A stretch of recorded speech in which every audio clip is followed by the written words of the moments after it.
The second playtest for Hallelujah Vietnam happened over the past weekend, and we got a good feel for the game this time around. The changes to the game between the first and second playtest are very noticeable, and it certainly feels like this game is going to be a ton of fun. John Scavenger here, and let's dive into the playtest a little bit more. For those unaware what this game is all about, let me tell you a little bit about it.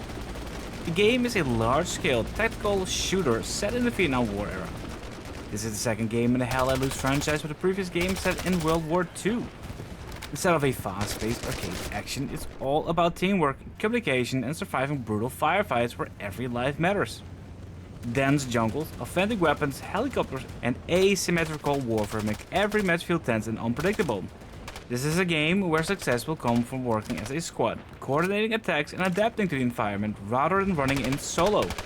If you are a fan of realistic military shooters like the previous Hallelujah title, or games like an Arma and Squad, this is definitely one you should be keeping an eye on.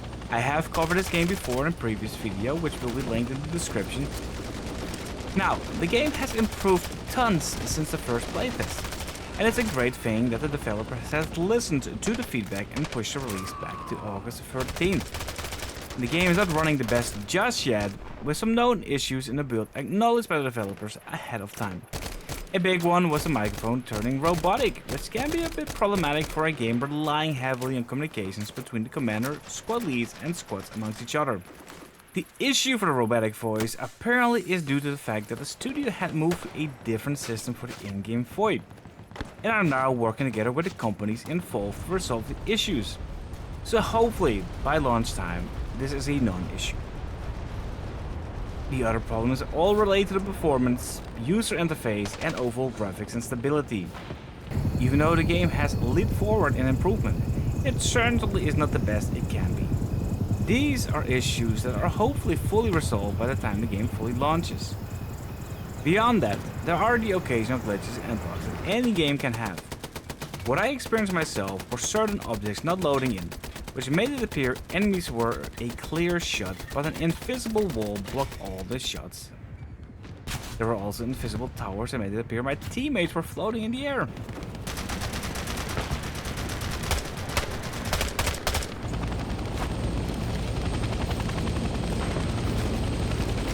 There was also an occasional graphical glitch where a turret was facing the wrong direction compared to where the bullets were coming from.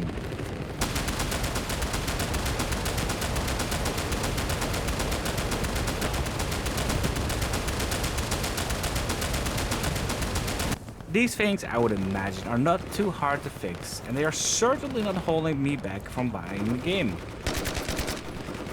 When it comes down to the overall enjoyability for myself, I have to say it's probably a solid 7 out of 10 so far. The maps I've been able to play have not been bad, but nothing has been too mind-blowing either. I guess for myself, I had hoped for some more variety in the maps we get to see. I would have loved to have seen a little bit of like an urban warfare type map, and a little bit more of an intenser jungle experience. Even though the two maps had their own little unique feel, I could have also believed if somebody told me it was the same one with the addition of an airfield. So hopefully we'll get to see more distinctive qualities in the maps in the full release. I totally get it, there's only so much one can do, but I believe it would be very much possible to create unique experiences on a variety of maps. The helicopters were apparently also reworked, but I did not get to play them in either playtest, so I'll leave that be. But what I can tell you is that in my mission to shoot down helicopters, it felt frustrating at times to get a solid hit on them and not seeing them go down. Either the RPG is not as powerful, or the helicopters are just able to withstand a ton of damage. It appeared in most cases a fresh helicopter takes at least 2 RPG hits before it goes down.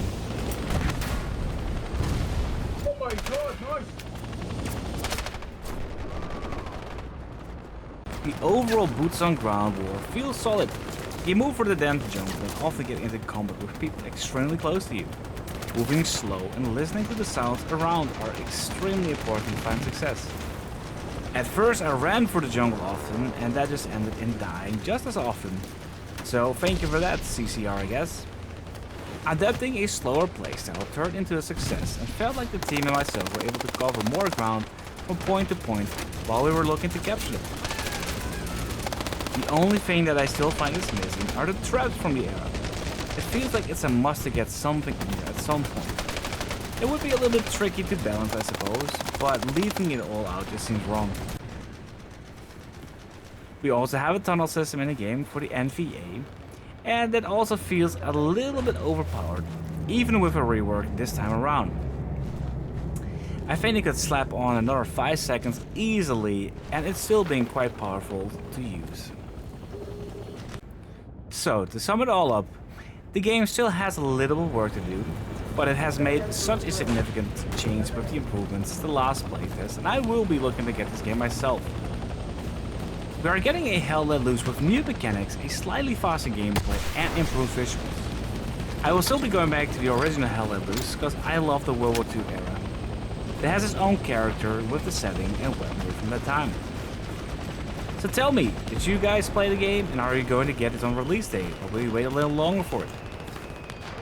Thank you for checking out the video, and if you liked the content, don't forget to hit the like and subscribe button. I will see you all next week.